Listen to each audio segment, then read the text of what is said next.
Welcome to the Nectar and Grit podcast, where we take 5 minutes to talk with actors and filmmakers about weird shit. Welcome, Jim, to the Nectar and Grit podcast. How are you doing today? I'm doing very well, thank you. Thanks for having me. Yeah, thanks for coming on. We're going to get right to it since it's only 5 minutes.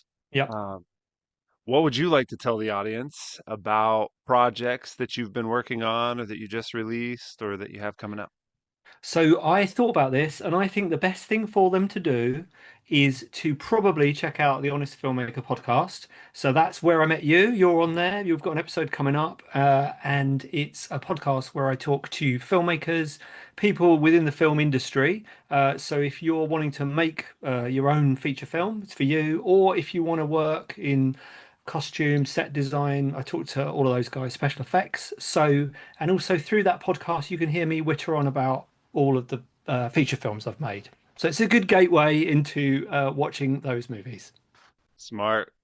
Great, great. So, if you Yeah. were at a party with Yeah. every version of yourself from every decade of your life, which you are you avoiding in the kitchen?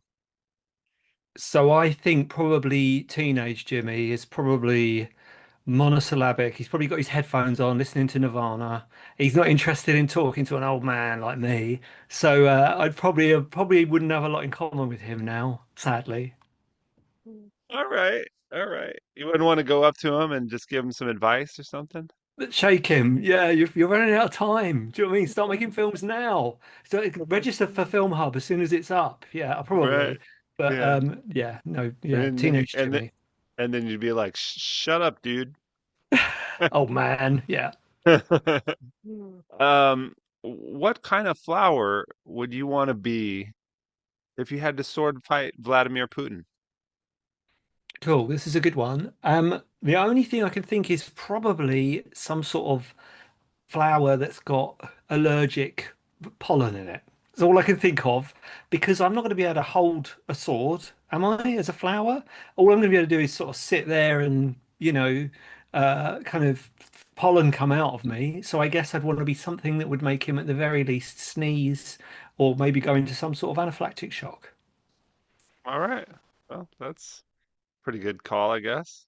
What roles do you play in the filmmaking world? So I like a lot of people like myself who've made micro low budget feature films. You've kind of got to be able to do everything. So obviously writing, producing the films and directing them, but I can operate a camera. I edit all my own films because I think that's where the film's truly made is in the edit. I've been known to do sound if I absolutely have to. So, but not acting, not interested in being on camera. That's the worst part. But yeah, pretty much everything else I've probably done that had to do that job, as you well know. Huh, that's interesting. Just never been interested in acting at all? I did acting at I guess we'd call it college. But it's just something about I don't mind theatre acting because it's done. You do it, it's done, you walk away from it. But going back and seeing yourself on screen, do you know what I mean? And the angles and the performance. I don't know how actors who make their own feature film do it, how they're able to do it and not be so self-critical that they just hate the whole thing. That would Hmm. be me. I'd be like, no, all of it, cutting room floor. Yeah, I mean, I suppose there's some of that no matter what, right? But Yeah. you just probably have to get over it. But not you personally, but Thank you. Is this get like over it, therapy? Jim. I will. I'll get over it. If you had to perform a monologue for a group of wild animals, which animals do you think would be your worst audience? Right. So the go-to to this is I'm thinking it's going to be some sort of noisy group of animals. But then I thought, what if they were smelly? That would make me gag. I wouldn't be able to get through the monologue. I guess that's the goal, isn't it? To get through this monologue. So I think I mean, a skunk's an obvious one, but any animal that really stinks, if there's loads of them and they stink, that's going to ruin it. It's going to put me off. I'm not going to get to the end of it. Huh. All right. That's good. That's pretty good logic. I can see that.